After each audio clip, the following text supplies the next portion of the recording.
Hello friend, तो last video में phylum protozoa के 6 सब फाइलम में से 3 सब फाइलम को हम पहले ही डिस्कस कर चुके हैं।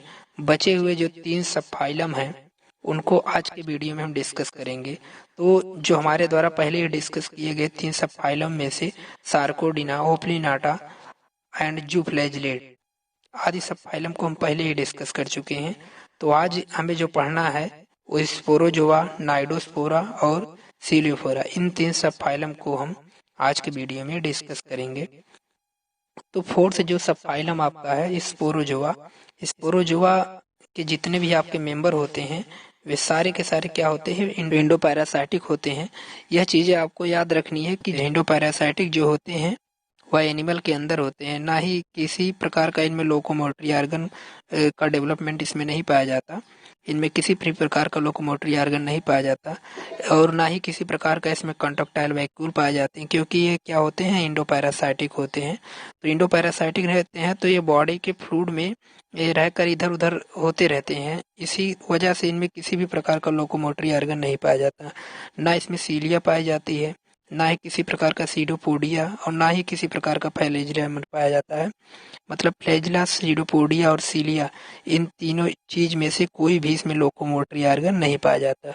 अगर देखिए, अगर इसमें लोकोमोटरी ऑर्गन नहीं पाया जा रहा है तो अगर इसमें इमरजेंसी में किसी भी समय इसमें इमरजेंसी में अगर मोमेंट की जरूरत पड़ी तो इनके बॉडी के अंदर छोटे छोटे फाइब्रिल्स होते हैं। तो ये जो फाइब्रिल्स होते हैं उन्हें हम मायोनीम्स कहते हैं। ये जो मायोनीम्स में छोटे छोटे लाइंस होती है, तो जो कंडक्टाइल जो छोटी छोटी लाइंस होती है वो छोटी छोटी लाइंस कंडक्टाइल फाइब्रिल्स की बनी होती हैं, उसी के थ्रू इसमें मूवमेंट होता है। इसमें अगर हम रिप्रोडक्शन की बात करें तो इसमें रिप्रोडक्शन से सेक्सुअल एंड एसेक्सुअल दोनों प्रकार का रिप्रोडक्शन पाया जाता है। जिनमें एसेक्सुअल रिप्रोडक्शन होता है वह मोस्टली बाइनरी फिजन के थ्रू होता है, बडिंग के थ्रू होता है, और जो सेक्सुअल रिप्रोडक्शन होता है वह नॉर्मली होता है।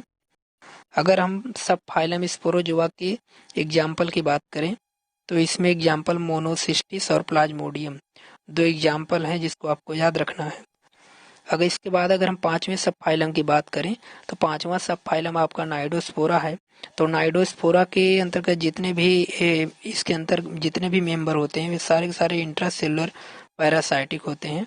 देखिए, 2 टर्म होता है, एक इंटरसेलुलर होता है और एक इंट्रासेलुलर होता है। दोनों अलग अलग है, दोनों के बारे में याद रखिएगा। यहाँ पर एक चीज आपको हम यहाँ बता दें कि ये जो इंडोपैरासाइटिक होता है वह इन्वर्टिब्रेट में होता है। इन्वर्टिब्रेट में स्पेशली जो आपके इंसेक्ट होते हैं और कुछ फिशेस होती हैं, तो मछलियाँ होती हैं, उनमें स्पेशली इंडोपैरासाइटिक के रूप में पाए जाते हैं।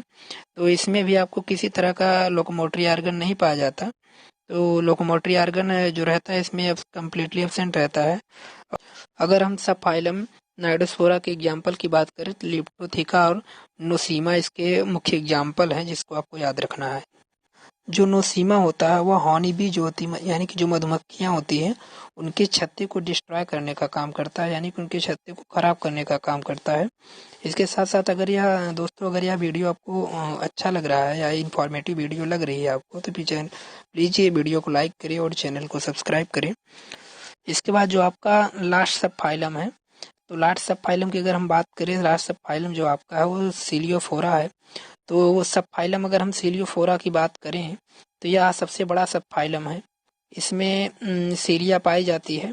अगर इसके हम एग्जाम्पल की बात करें तो एग्जाम्पल मोस्ट इम्पॉर्टेंट है इसका पैरामीशियम, इसको याद रखिएगा। इसमें सीलिया जो रहती है वो प्रेजेंट रहती है। इसके अलावा और भी कई सारे इसमें एग्जाम्पल उसको आगे हम डिस्कस करेंगे। तो इसमें जो सीलिया होती है वह लोकोमोशन में हेल्प करती है और फूड को भी कैप्चर करने का काम करती है। यानी कि जो सीलिया होती है लोकोमोशन के साथ साथ फूड को भी कैप्चर करने का काम करती है। ये जितने भी होते हैं आपके सारे के सारे क्या होते हैं, फ्री लिविंग होती हैं, लेकिन मोस्टली कुछ ऐसे होते हैं जो पैरासाइटिक कंडीशन में पाए जाते हैं, लेकिन कुछ ऐसे भी होते हैं जो पैरासाइटिक के साथ साथ कम्युनिज्म में भी होते हैं, अर्थात ये दूसरे के बॉडी के ऊपर रहते हैं तथा उसे नुकसान नहीं पहुंचाते और अपना कुछ न कुछ उनके बॉडी से लेते रहते हैं, जिसे हम कम्युनिज्म बोलते हैं, जिससे इनका फायदा होता है। और इनके बॉडी के चारों तरफ एक हार्ड कवरिंग होती है जिसे पेलकिल के नाम से जानते हैं। इसके बाद एक खास बात और होती है कि इनमें दो तरह का न्यूक्लियस पाया जाता है, जिनमें आपका एक माइक्रो न्यूक्लियस होता है और एक माइक्रो न्यूक्लियस, यानी कि एक बड़ा वाला न्यूक्लियस होता है, एक छोटा न्यूक्लियस होता है। जो माइक्रो यानी जो बड़ा वाला न्यूक्लियस होता है वो बॉडी में होने वाली जितने भी एक्टिविटीज होती है उनको कंडक्ट करता है या उन्हें कंट्रोल करता है। और जो माइक्रो यानी जो छोटा वाला न्यूक्लियस होता है वह रिप्रोडक्शन से रिलेटेड जितने भी वर्क होते हैं उसको कंट्रोल करता है। इसमें रिप्रोडक्शन मेनली सेक्सुअल और सेक्सुअल दोनों तरह का रिप्रोडक्शन इसमें पाया जाता है। जो एक सेक्सुअल रिप्रोडक्शन रहता है वह बाइनरी फिजन के थ्रू पाया जाता है, और इसमें अगर सेक्सुअल रिप्रोडक्शन नॉर्मल तरीके से पाया जाता है। इनके बॉडी के चारों तरफ एक हार्ड कवरिंग होती है जिसे पेल्किल के नाम से जानते हैं। इसके बाद एक खास बात और होती है कि इनमें दो तरह का न्यूक्लियस पाया जाता है, जिनमें आपका एक माइक्रो न्यूक्लियस होता है और एक माइक्रो न्यूक्लियस, यानी कि एक बड़ा वाला न्यूक्लियस होता है, एक छोटा न्यूक्लियस होता है। जो माइक्रो यानी जो बड़ा वाला न्यूक्लियस होता है वो बॉडी में होने वाली जितने भी एक्टिविटीज होती है उनको कंडक्ट करता है या उन्हें कंट्रोल करता है। और जो माइक्रो यानी जो छोटा वाला न्यूक्लियस होता है वह रिप्रोडक्शन से रिलेटेड जितने भी वर्क होते हैं उसको कंट्रोल करता है। इसमें रिप्रोडक्शन मेनली सेक्सुअल और सेक्सुअल दोनों तरह का रिप्रोडक्शन इसमें पाया जाता है। जो एक सेक्सुअल रिप्रोडक्शन रहता है वह बाइनरी फिजन के थ्रू पाया जाता है, और इसमें अगर सेक्सुअल रिप्रोडक्शन नॉर्मल तरीके से पाया जाता है। तो फ्रेंड्स यह था क्लासिफिकेशन ऑफ प्रोटोजोआ, जिनमें जो बचे हुए 3 सब फाइलम थे उनको हम डिस्कस कर चुके हैं, यानी कि जो क्लासिफिकेशन ऑफ प्रोटोजोआ ये कंप्लीट हो चुका है। तो अगर वीडियो अच्छी लगे हो तो वीडियो को लाइक करें, चैनल को सब्सक्राइब करें और बेल आइकन